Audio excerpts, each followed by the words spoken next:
സമുദ്രത്തിന്റെ അടിയിൽ നദികളുണ്ടോ? ഒരു നിമിഷം ചിന്തിച്ചു നോക്കൂ. നിങ്ങൾ ഒരു മുങ്ങൽ വിദഗ്ധനായി സമുദ്രത്തിന്റെ അടിത്തട്ടിലേക്ക് പോകുന്നു. പെട്ടെന്ന് നിങ്ങളുടെ മുന്നിൽ ഒരു നദി ഒഴുകുന്നത് കാണുന്നു. വെള്ളത്തിനുള്ളിൽ വീണ്ടും ഒരു നദിയോ? ഇത് സിനിമയിലെ രംഗമല്ല, ശാസ്ത്രജ്ഞർ കണ്ടെത്തിയ യഥാർത്ഥ പ്രതിഭാസമാണ്. ആദ്യം ഒരു കാര്യം മനസ്സിലാക്കണം. സമുദ്രത്തിന്റെ അടിയിൽ കാണുന്ന നദി കരയിലെ നദി പോലെ ശുദ്ധജലം ഒഴുകുന്നതല്ല.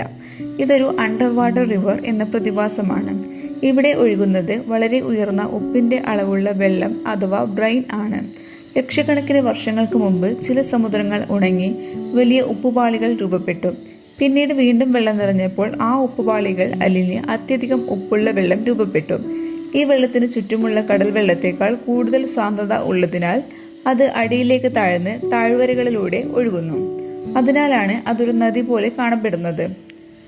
സാധാരണ വെള്ളങ്ങൾ തമ്മിൽ അതിരുകൾ കാണാൻ കഴിയില്ല. പക്ഷേ ഇവിടെ ഉപ്പിന്റെ അളവിലും സാന്ദ്രതയിലും വലിയ വ്യത്യാസമുള്ളതിനാൽ പ്രകാശം വളയുന്ന രീതി മാറുന്നു. ഇത് കാരണം വ്യക്തമായ അതിരുകൾ കാണാം.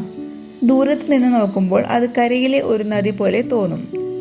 പ്രശസ്തമായ ഒരു അണ്ടർ വാട്ടർ റിവർ മെക്സിക്കോ ഉൾക്കടലിൽ കണ്ടെത്തിയതാണ്. അതുപോലെ തന്നെ ചെങ്കടൽ പ്രദേശത്തും അത്യധികം ഉപ്പുള്ള ആഴക്കടൽ കുളങ്ങൾ അഥവാ ബ്രൈൻ പൂൾസ് കണ്ടെത്തിയിട്ടുണ്ട്. ഇവ കടലിന്റെ ആയിരക്കണക്കിന് മീറ്റർ ആഴത്തിലാണ്. ഈ ബ്രൈൻ പൂൾസിൽ ഓക്സിജൻ വളരെ കുറവാണ്. അതുകൊണ്ട് മിക്ക മത്സ്യങ്ങൾക്കും ഞണ്ടുകൾക്കും അവിടെ ജീവിക്കാൻ കഴിയില്ല. അബദ്ധത്തിൽ അകത്തേക്ക് കടന്നാൽ ചില ജീവികൾ മരിക്കാറുണ്ട്. എന്നാൽ ചില പ്രത്യേക ബാക്ടീരിയകളും സൂക്ഷ്മജീവികളും ഈ അതികഠിന സാഹചര്യത്തിലും ജീവിക്കുന്നു.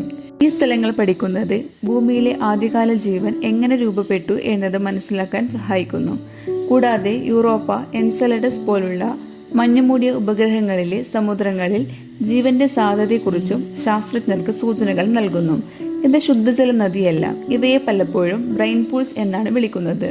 ചില ബ്രൈൻ പൂൾസിന്റെ ഉപ്പിന്റെ അളവ് സാധാരണ കടൽവെള്ളത്തേക്കാൾ 3 മുതൽ 8 മടങ്ങ് വരെ കൂടുതലായിരിക്കും. ചുറ്റുമുള്ള കടൽവെള്ളവുമായി ഇവ ഉടൻ കലരുന്നില്ല. ലോകത്ത് വളരെ കുറച്ച് സ്ഥലങ്ങളിലാണ് ഇത്തരം പ്രതിഭാസങ്ങൾ കണ്ടെത്തിയിട്ടുള്ളത്. വെള്ളത്തിനുള്ളിൽ വീണ്ടും ഒരു നദി ഒഴുകുന്നു എന്നത് കേൾക്കുമ്പോൾ അസാധ്യമെന്ന് തോന്നാം. പക്ഷേ പ്രകൃതിയുടെ അത്ഭുതങ്ങളിൽ ഒന്നായ ഈ പ്രതിഭാസം ശാസ്ത്രജ്ഞർ നേരിട്ട് പഠിച്ചിട്ടുള്ളതാണ്. ഇത്തരത്തിലുള്ള കൗതുകകരമായ ശാസ്ത്ര വീഡിയോകൾക്കായി ചാനൽ സബ്സ്ക്രൈബ് ചെയ്യൂ.